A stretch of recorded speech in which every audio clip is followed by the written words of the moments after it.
Hey, what's up folks? This is Keith and you're watching Barber's Auto Help. In this video, we're going to be talking about engine and transmission mounts. Specifically, we're going to be talking about some symptoms of bad engine and transmission mounts, and I'm going to show you some methods to assist you in diagnosing a bad mount while giving you some real-life examples in the process. But before we get into that, we need to understand what engine and transmission mounts are and what they do. Engine and transmission mounts are the things that fix the engine and transmission to the vehicle and are responsible for supporting the engine and transmission while at the same time isolating the vibrations that are caused by the engine and transmission from the rest of the vehicle. The mounts usually achieve this by the use of very sturdy rubber. The sturdy rubber is strong enough to support this portion of the powertrain, yet flexible enough to allow the engine and transmission to vibrate while isolating the vibration of the powertrain from the vehicle. Here's an example of this concept in action here. You can see here that I've got a glass of water balanced on top of a 4.6 liter while the engine is running, and you'll notice that there is some vibrations that are produced by the engine. Now this is that same glass of water positioned on a different part of the vehicle, and you can see that the vibrations are still there, but they're greatly reduced. Now it's fair to mention that there are many types and designs of mounts out there. Some just use rubber, while others use a combination of fluid and rubber, while others use an even more extravagant means of achieving the same goal. And the roles of engine and transmission mounts get even more specific than what I described earlier. Some are load-bearing mounts, while others are used as roll restrictors to limit the roll of the powertrain while under heavy load and torque scenarios, while other mounts are designed to achieve both goals. Now, what are some symptoms of a bad engine mount? Well, the first and probably one of the most common symptoms would be an overall harsh or rough feel to how the vehicle is running that can be felt in the seat, steering wheel, floorboard, as well as throughout the vehicle. This symptom is usually caused by a grounded out engine mount or from a component that's either a part of the powertrain or attached to the powertrain that's grounding out to the vehicle. So what do I mean by grounding out? It simply means that the powertrain, the engine, and the transmission is not isolated from the body or frame anymore and is making direct contact.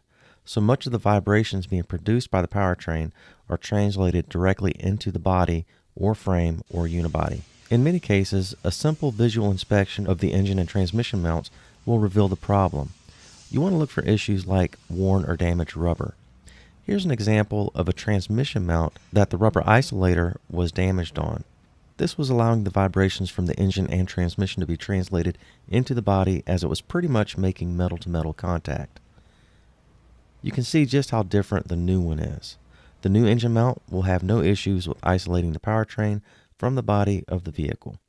Here is another example of a bad engine mount that was allowing vibrations to translate into the body. The rubber of this mount was not broken or torn, but it was just worn out. It kind of collapsed in on itself and was making contact with the mounting bracket right here. It's kind of similar to the way that your flip-flops wear out. The soles of your new flip-flops have a lot of cushion to them and really isolates the heel of your foot from whatever surface you're walking on. After a year or so, that sole is worn slap out and you can near about feel everything that you're walking on. Here's the difference between a new engine mount and that engine mount. You can see that on the new mount, there's a lot more room between the mount and the mounting bracket. When installed and loaded by the weight of the engine, this mount will not ground out to the bracket. Now, not all the time when you have a worn engine mount will the actual mount be grounded out. You could have an instance where a part of the engine or the transmission is touching the subframe or frame due to a worn engine mount. Of course, this also allows vibrations to be translated into the frame of the vehicle or into the body of the vehicle, making that sensation more noticeable to the driver. In these cases as well, a good visual inspection will go a long way. Make sure that there's a good gap between your powertrain and the frame or subframe, and make sure that the powertrain is not physically touching any part of the body or subframe or frame that it's not supposed to be touching. Another symptom of a bad engine mount would be a loud bang or thud when placing the vehicle into gear or when accelerating. This symptom is usually due to a bad roll restrictor. Here's an example of a bad roll restrictor. This footage of the rear roll restrictor is on an '01 Honda Odyssey. Whenever this vehicle was placed into gear and the accelerator pedal was depressed, the whole engine would act like it was coming out of the engine compartment. This can happen in reverse or drive depending upon which roll restrictor is actually bad. Now, in some cases, you may not hear a loud thud or bang. You may feel like a loose sensation when accelerating or decelerating, or possibly when going into reverse. It may actually feel like something's loose inside the engine compartment, and a bad roll restrictor can also cause that symptom as well. And it's also behaving in a similar manner, but it's not actually making full metal-to-metal contact, causing the thud. Now, a lot of times, if you have a front-wheel drive vehicle, you can get a pretty good idea that you have a bad roll restrictor simply by rolling the car back and forth. You want to do this while the car is shut off, of course, and the vehicle needs to be placed into park. And when you roll it back and forth like that, if you have excess movement, that'll give you a good idea that you probably have a bad roll restrictor, and you'll need to do a visual inspection on the roll restrictors to confirm that. Now, in some cases, folks, you may need to use a more aggressive means of testing these roll restrictors, and this method I'm about to show you, use at your own risk, and also use your common sense when you're using this method. It can be very dangerous. And basically what this method involves is watching the engine while you have a partner inside the vehicle torquing the engine. Now, before you do this, be sure that the parking brake is applied. Be sure that the wheels are in the straight ahead position. Also, chalk your wheels. Preferably you want to use some real rubber chalks. Bricks are the only thing I had handy at the time. Rubber chalks would be preferable. Now, you are not going to get in front of or behind the vehicle. Those are the danger zones. When using this method, it is quite possible that the vehicle could lurch forward or rearward on you, depending upon what gear it's in. Now, what you're going to do is you're going to be a good 3 feet away from the vehicle, off to the side of the vehicle. See, I'm not in the front of the vehicle, I'm off to the side. I got my hood popped and propped, and I'm going to be watching the engine while my partner in there is going to torque the engine for me. And what's going to happen is your partner's going to go inside. The vehicle's not running at this point here. He's going to place his left foot firmly on the brake pedal. He's going to start the vehicle.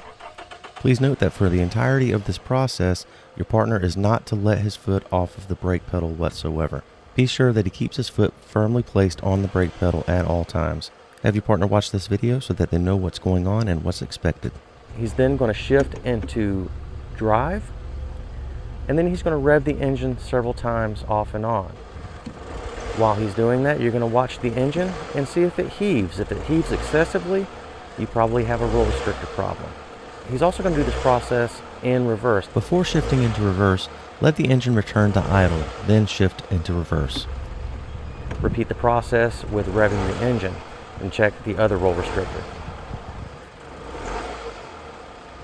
Once done with the test, allow the vehicle to return to idle and place the vehicle in park, and then shut the vehicle off. Now, the roll restrictors on this vehicle are fine. There's no problem with it. That's actually normal movement of the engine inside the engine compartment there.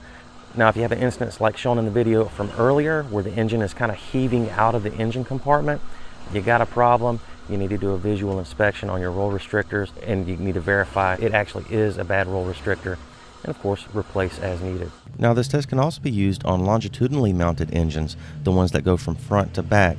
Now, these mounts are load bearing and also roll restrictors, so they serve two purposes. They support while reducing the amount of roll that occurs under high torque scenarios.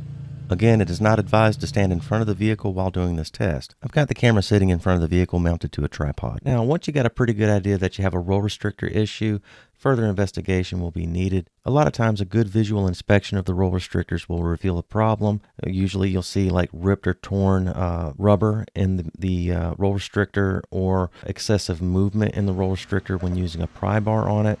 You want to pry back and forth and just make sure that's nice and firm and it's not allowing too much movement. Of course, in many cases, the roll restrictors are located underneath the engine and transmission. You will most likely have to jack up the vehicle to gain access. Now, this video does not go into how to properly and safely lift and support your vehicle. You'll need to get that information elsewhere, but be careful and be safe. Well, I certainly hope that this helped you folks.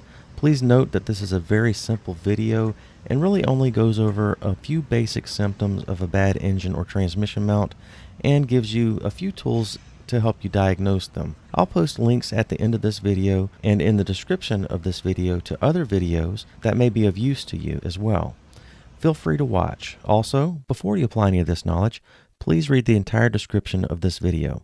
There may be some things you need to clarify, and that's where I do that. Also, please read the disclaimer at the very end of it. Thank you again for watching, guys. Please like and subscribe.